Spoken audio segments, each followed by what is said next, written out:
C'est l'histoire d'un jeune homme qui, comme chaque soir, va regarder des vidéos YouTube pour se divertir. Il est 18 h, il rentre des cours et après une longue journée, il allume son ordinateur et tape Inoxtag dans la barre de recherche. À côté, il aime pas trop sa vie. Il se sent comme une merde, démotivé, anxieux du futur, mais il fait rien pour améliorer sa situation. Mais aujourd'hui, c'est totalement différent. Il se dit que ça doit cesser. Il doit prendre sa vie en main. Ce qu'il fait, c'est qu'il va dans la barre de recherche et il tape développement personnel, comment avoir une meilleure vie. Il regarde un tas de vidéos et il s'aperçoit qu'il a plein de réponses à ses problèmes, ce qui permet de les régler. À la force d'en regarder, son feed YouTube est littéralement bombardé de ça. Et 5 jours plus tard, dans ses recommandations, un terme et une notion mystérieuse jamais vue auparavant fait son apparition. Le pouvoir du nofap et l'arrêt de la masturbation. Les promesses sont grandes, plus d'énergie, de productivité, plus de confiance, plus de femmes attirées vers nous et j'en passe. Excité, il continue ses recherches jusqu'à binge-watcher toutes les vidéos et commence donc le nofap. Le lendemain soir, il est déjà super content de ses 2 premières journées sans masturbation et commence déjà à voir les résultats tant prêchés. Après 2 semaines, il se sent déjà plein d'énergie, avec la patate, il voit déjà les effets positifs. Il est devenu un nouvel homme. Mais là, contre toute attente, c'est le drame. Alors qu'il était en train de scroller son feed sur YouTube, une miniature avec un gros boule croise son chemin. Et sans rien comprendre, il prend sa souris, va en navigation privée, rentre les coordonnées d'un site de boule, prend sa queue et fait ce qu'il s'était juré d'arrêter pour la vie. Une rechute. Au réveil, il se sent aussi mal que le lendemain d'une grosse rupture amoureuse. Comme si un pilier de sa vie s'était effondré et maintenant il devait accepter que ce qu'il a fait est comme ça et qu'il ne pourra plus rien changer. Que tous ces bénéfices qu'il a reçus pendant ce nofap sont perdus et que maintenant il sera sans énergie, il sera moins discipliné et les femmes seront moins attirées vers lui. Et là, ce que je te raconte, c'est l'histoire qu'un jeune homme a pu expérimenter durant le No Nuts November. Et le thème qu'on va aborder aujourd'hui et que 95% des gens font, c'est qu'ils sont beaucoup trop durs avec eux-mêmes. Et ça les fait stagner dans tous les domaines de la vie, que ce soit la famille, que ce soit le travail, que ce soit la musculation, bref, partout. Et avant qu'on aille plus loin, n'oublie pas de t'abonner pour recevoir encore plus de conseils sur la muscu, le développement personnel et la nutrition. Mais du coup, on pourrait se demander pourquoi on a tendance à être beaucoup trop dur avec soi-même. La première raison, elle commence déjà dès notre enfance à l'école. Tu vois, j'ai toujours été quelqu'un qui n'aimait pas l'école et qui a jamais vu un grand intérêt dans tout ce qu'on faisait. Franchement, pourquoi apprendre des fiches de lecture de Victor Hugo? Qui en a quelque chose à foutre? Et il faut savoir aussi qu'il y a quelque chose qui est vraiment ancré dans mon caractère, c'est que dès que je fais quelque chose et je vois aucun intérêt, je vois pas le sens, je me focus pas réellement sur le truc. Et généralement, quand tu n'es pas focus sur quelque chose, tu as tendance à faire beaucoup d'erreurs. Donc lorsque j'étais à l'école, les enseignants ou même dans mon entourage, mes parents, etc.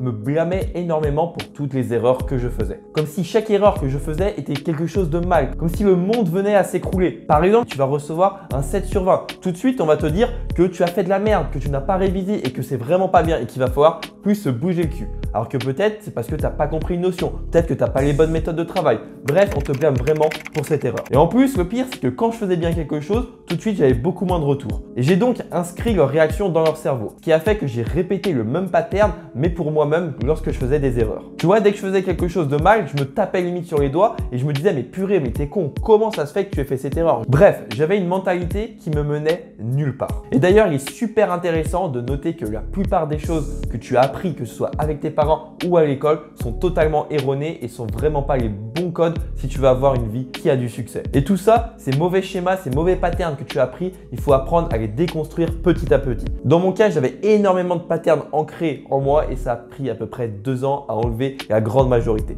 bien qu'il m'en reste encore. Et ça n'a pas été fait tout seul, c'est grâce à des gens qui m'ont énormément aidé, grâce à des livres, grâce à des vidéos. Parce que ce qu'il faut comprendre, c'est que la vie, c'est prendre des risques. C'est se casser la gueule, c'est apprendre, c'est se relever et continuer ainsi ce cercle vertueux. Parce qu'à l'école, ce qu'on t'enseigne, c'est par exemple avoir un job qui est la sécurité, donc pas prendre de risques. Et quand tu vas faire une erreur, ça va être le drame. Et cette mentalité, en fait, te renferme et te crispe un petit peu, ce qui fait que tu vas pas avoir la créativité et l'envie de prendre des risques pour créer de nouvelles choses. Et quand je dis créer de nouvelles choses, ça peut être te créer un nouveau futur. Et donc, quand tu rechutes, tu ne dois surtout pas voir ça comme si tu étais quelqu'un de beaucoup moins discipliné, comme si maintenant tu étais devenu faible ou je ne sais quoi. Parce que lorsque tu fais un voyage vers la réussite, vers un objectif, il y aura tout le temps des hauts et des bas. Et ça m'amène au fait que peut-être tu as du mal à te pardonner à toi-même. Mais souvent, lorsque l'on n'arrive pas à quelque chose avec soi-même, c'est tout simplement parce qu'on le fait avec les autres. Et je vais te raconter une histoire où tu vas sûrement te reconnaître. Tu vois, c'est l'histoire de Dorian. C'est un mec, il a la fac, il a 22 ans, il vit sa vie et il veut avoir un diplôme. Et on est en milieu d'année et puis depuis un petit temps, il connaît Clément qui est un ami qui est avec lui dans sa promo. Ils passent donc pas mal de temps ensemble, ils sont vraiment potes, ils vivent des trucs ensemble, des soirées, etc. Et à ce moment-là, Dorian, tu vois, il a une meuf. Elle s'appelle Caroline, elle est vraiment magnifique. Et dans sa vie amoureuse, ça va pas trop bien. Après 2 ans de relation, ils s'aperçoivent qu'en fait, ils sont pas vraiment compatibles.